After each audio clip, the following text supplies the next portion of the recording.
প্রয়োজনে অর্থ বাড়িয়ে দেওয়া হবে, তবুও হুলিয়ান আলভারেজকে পেতে চায় বার্সেলোনা। যে কোনো মূল্যে আর্জেন্টাইন ফরওয়ার্ডকে দলে ফেরাতে চায় স্প্যানিশ ক্লাবটি।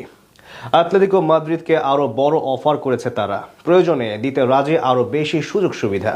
হুলিয়ান আলভারেজকে পেতে বার্সেলোনার এমন সিদ্ধান্ত নিয়ে বাকিটা মাত্র 20 বলেই অর্ধশতক, 5 ছক্কার সাথে হাঁকিয়েছেন 3টি বাউন্ডারিও। যেন একা হাতেই দলকে এলপিএল এর ফাইনালে তুললেন তাওহিদ হৃদয়। তার 21 বলে 54 রানের ঝড়ো ইনিংসে আগে ব্যাট করতে নেমে পাহাড় সম সংগ্রহ দাঁড় করিয়েছে জাফনা। ওপেনিং এ নেমে সেঞ্চুরির দেখাও পেয়েছেন কামিল মিশারা। তবে সবকিছু ছাপিয়ে আলোটা কেড়ে নিয়েছেন টাইগার এই তারকাই। এদিন টস জিতে আগে বল করার সিদ্ধান্ত নেয় গল গ্যালান্স। তবে বল হাতে শুরুটা মোটেই মন মতো করতে পারেনি গলের বোলাররা। দুই ওপেনার আবিষ্কার ফার্নান্দো ও কামিল মিশারা মিলে খেলছিলেন দেখে শুনেই। তবে পঞ্চম ওভারে প্রথম উইকেটের দেখা পায় গল। আকিব জাভেদের বলে 19 রান করে প্যাভিলিয়নে ফিরে যান আবিষ্কার ফার্নান্দো। যদিও উইকেট হারানোর পরও থামেনি জাফনার রানের গতি। পাওয়ার প্লের শেষ ওভারে 2 ছক্কা ও 1 চারে 18 রান তুলে নেন খাজা নাফে। আর তাতে করে পাওয়ার প্লের নির্ধারিত ওভারের খেলা শেষে জাফনার সংগ্রহ দ্বারায় 1 উইকেট হারিয়ে 58 রান।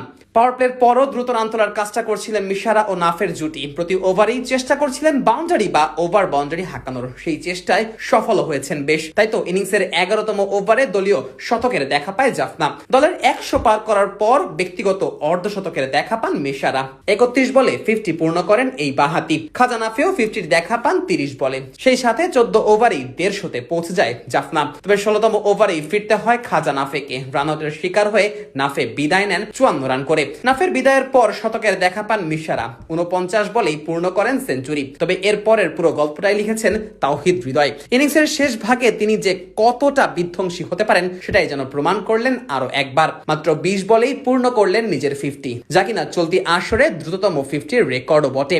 শেষ ওভারে তার ঝড়ো ব্যাটিং এ 22 রান তোলে জাফনা। আর তাতে করে নির্ধারিত ওভারের খেলা শেষে 2 উইকেট হারিয়ে 242 রানের পাহাড় সম সংগ্রহ দাঁড় করায় জাফনা কিংস। দলের হয়ে এদিন সর্বোচ্চ রান আসে কামিল মিশারার ব্যাট থেকে। 108 রানে অপরাজিত থাকেন এই বাহাতি। অন্যদিকে হৃদয়ের ব্যাটে আসে 21 বলে অপরাজিত 54 রান।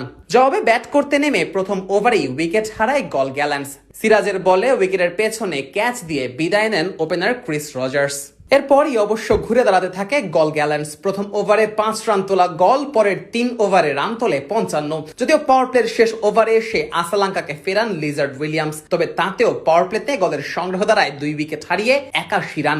নিজের দ্বিতীয় ওভারে বোলিং এ এসে স্যাম হার্পারকেও ফেরান উইলিয়ামস। শাহান আরাচিকেও 8 রানের বেশি করতে পারেনি। হুট করেই বেশ কিছু উইকেট হারিয়ে চাপে পড়ে গল। তবে তাদের সেই চাপ থেকে উতরানোর চেষ্টা করেন চামিকা কারুনারাত্নে ও দাসুন সানাকা। দুজনে মিলে গলের জয়ের আশা টিকিয়ে রাখেন। তবে সাকিবের বলে কারুনারাত্নে ফিরে গেলে শেষ হয়ে যায় গলের জয়ের আশা। জাফনার রান পাহাড়ের সামনে কোণঠাসা হয়ে ম্যাচ হেরে তবেই মাঠ ছাড়তে হয় গল গ্যালান্সকে।